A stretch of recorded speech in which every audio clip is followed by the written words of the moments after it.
Pada kesempatan kali ini gue akan menjelaskan tentang domain ilmu baru yang bisa aja lo pilih sebagai sebuah domain ilmu atau domain riset atas studi atau riset-riset yang akan lo kerjakan.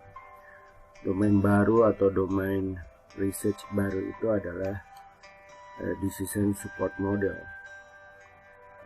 Kenapa gue anggap ini atau decision support model sebagai sebuah domain baru?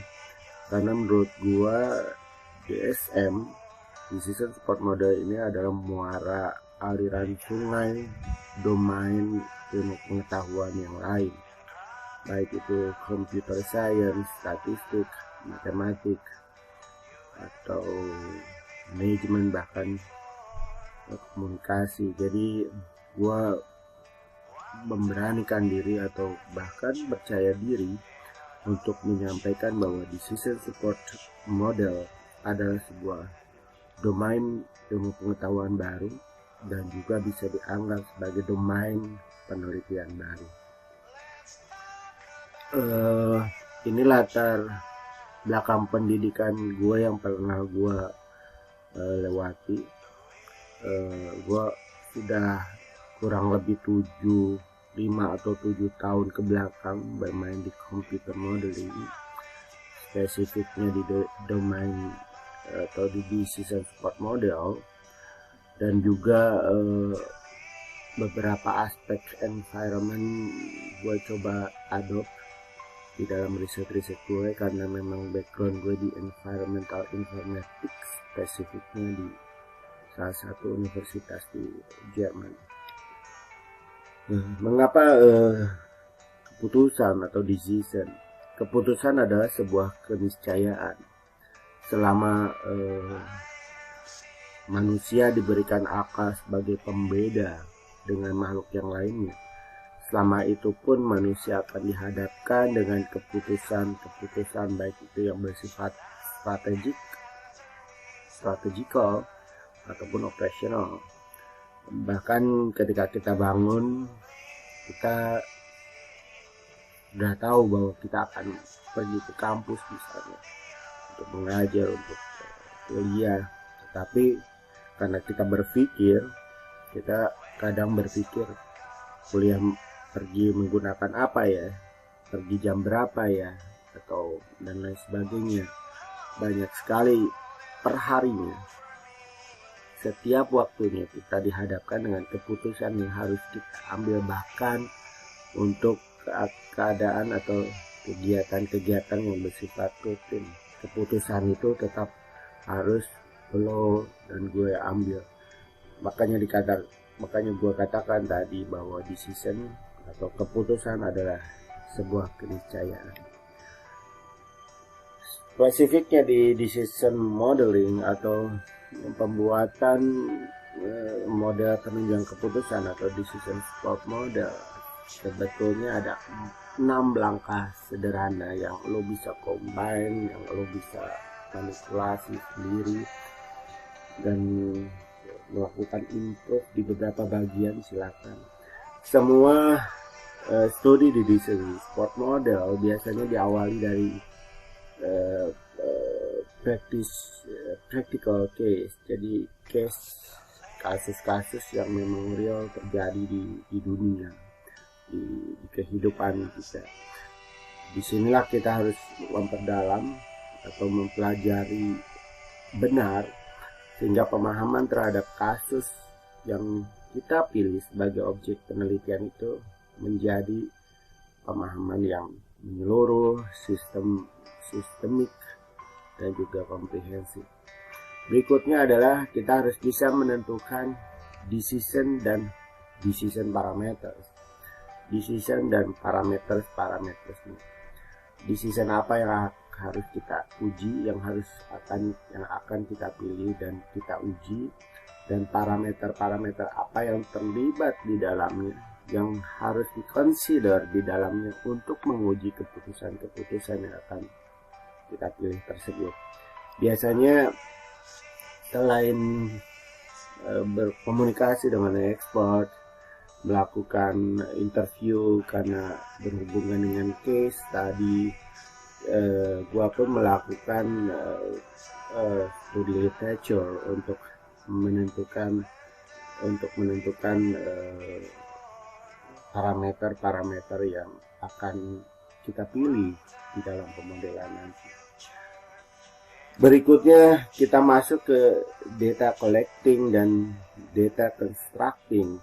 Kenapa gue katakan di sini bukan hanya mengumpulkan saja tetapi membuat? Karena decision support model bukan merupakan domain ilmu seperti data science atau data analytics. Karena apa? Kalau data science itu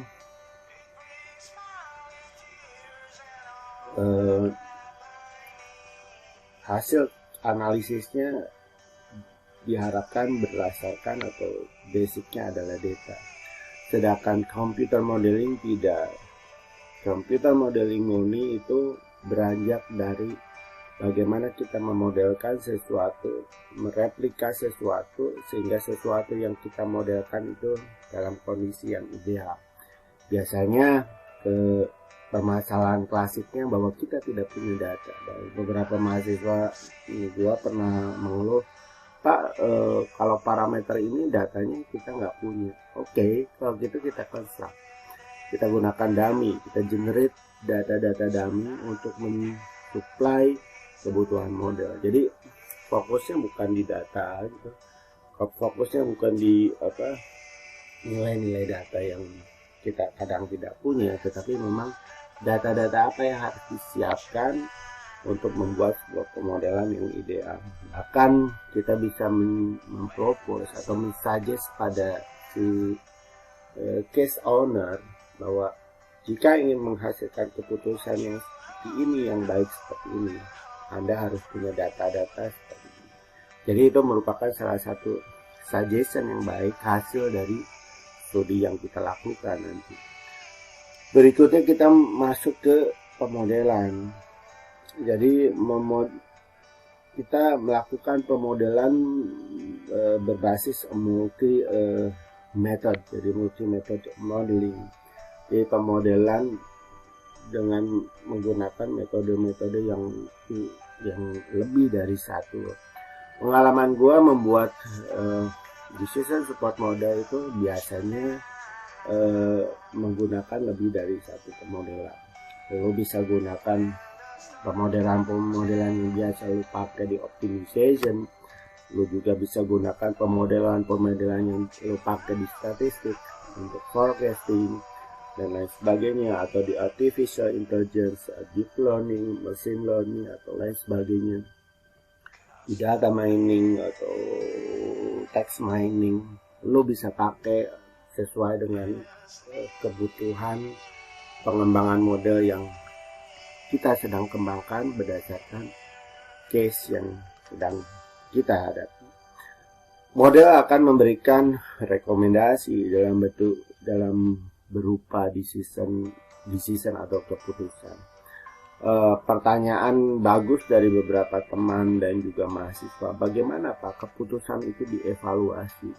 Bisa saja, tapi decision support model hadir awal cikal bakalnya adalah dari penentuan keputusan yang strategis. Kenapa strategis? Dia bersifat unik dan mungkin hanya satu kali kejadian di dalam kehidupan. Contoh klasik, kita mau bikin decision support model untuk menilai layak tidaknya kita Indonesia memindahkan ibu kotanya ke tempat yang lain. Keputusan yang dihasilkan setelah kita melakukan pemodelan, misalnya yes, bahwa Indonesia layak untuk pindah ibu kota. Lalu apakah keputusan itu benar? Pertanyaannya. Kalau kita melihat atau kita menilai decision atau keputusan yang disuggest tadi benar atau tidak, kita harus tunggu berapa lama? 10 tahun, 20 tahun, kita lihat efeknya seperti apa dari keputusan yang kita implementasi. Sehingga Bukan itu tidak mungkin dilakukan, tapi decision evaluating ini memang merupakan studi khusus atau studi bagian dari studi decision support model itu sendiri. Silahkan, tetapi memang membutuhkan waktu yang lama. Lalu bagaimana yang kita lakukan ini benar atau tidak? Yang kita nilai bukan decisionnya benar atau tidak, tetapi modelnya yang kita verifikasi dan validasi. Itu kata kuncinya. Jadi bukan menilai decision yang kita suggest itu benar atau tidak, tetapi kita melakukan verifikasi dan validasi atas model yang sedang kita kembangkan.